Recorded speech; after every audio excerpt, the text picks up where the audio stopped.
শিবু হাজরা গ্রেফতার হতেই অভিযোগকারিনীর বাড়িতে রাতে হামলা মদ্যপ পুলিশের।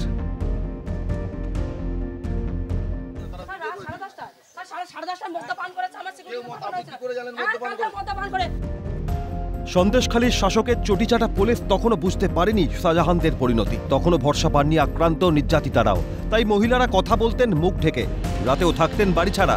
কিন্তু সেদিন পুলিশের সামনে ফুঁসে উঠতে কসুর করেননি এই মহিলা। ইনি রেখা পাত্র। সামনের সারিতে থেকে নেতৃত্ব দিয়েছিলেন শাহজাহান বাহিনীর বিরুদ্ধে। গণ আন্দোলনের সেই মুখকেই বেছে নিয়েছে বিজেপি। প্রার্থী তিনি বসিরহাটে। রেখাদের লড়াইকে নতমস্তকে সম্মান জানিয়েছেন প্রধানমন্ত্রী নরেন্দ্র মোদীও। रेखा जी, संदेश खाली में आपने इतनी बड़ी लड़ाई लड़ी है। आप एक प्रकार से शक्ति स्वरूपा है। आपने इतने ताकतवर लोगों को जेल भेज दिया।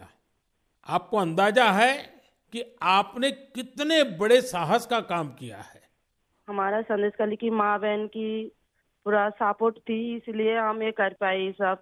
और उनकी सपोर्ट से आगे भी रास्ता चलेंगे हम, और उनकी साथ लेकर चलेंगे ये रास्ते। রেখাপাত্র প্রতীক মাত্র।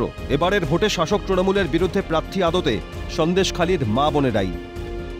শক্তি স্বরূপা বলে সন্দেশখালীর মা বোনেদেরকে প্রধানমন্ত্রী অ্যাড্রেস করেছেন থ্রু রেখা পাত্র।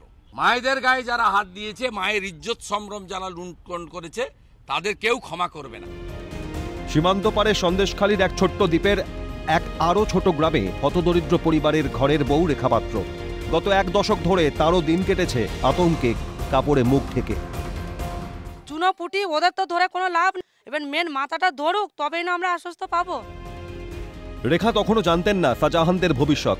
জানতেন না শুধু সন্দেশখালী না, বসিরহাটের মাটি থেকে দুর্বৃত্ত রাজ অবসানের দায়িত্ব বর্তাবে তারই কাঁধে। সন্দেশখালীর লড়াইটা রেখার একার ছিল না, ছিল রেখাদের। ভবিষ্যতের লড়াইটাও রেখাদেরই। রেখারা গরিব, কিন্তু বাঁচেন সম্মান নিয়ে। দুর্নীতির কালো টাকায় না, রেখাদের পেট ভরে ভিন রাজ্যে গিয়ে কাজ করা স্বামী সন্তানদের রোজগারে। রেখাদের পড়াশোনা সামান্য, কিন্তু জাল না। রেখারা লড়েন সমাজের স্বার্থে, যোগ রাখেন না দেশ বিরোধীদের সঙ্গে। তাই রেখাদের পায়ের ছাপে মর্যাদা বাড়বে এদেশের সংসদেরই। আন্দোলনেই নয়, প্রধানমন্ত্রীর সঙ্গে এক গ্রাম্য গৃহবধূর কথোপকথনেও স্পষ্ট, রেখা সাবলীল, রেখা স্পষ্টবাদী, রেখা লড়াকু। অন্যায়ের বিরুদ্ধে রেখার লড়াইটা ছিল সকলকে নিয়ে, সকলের জন্য।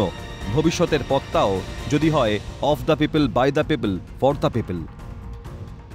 সন্দেশখালীর রেখাপাত করে যাবে এদেশের সংসদীয় রাজনীতির ইতিহাসে। Calcutta news.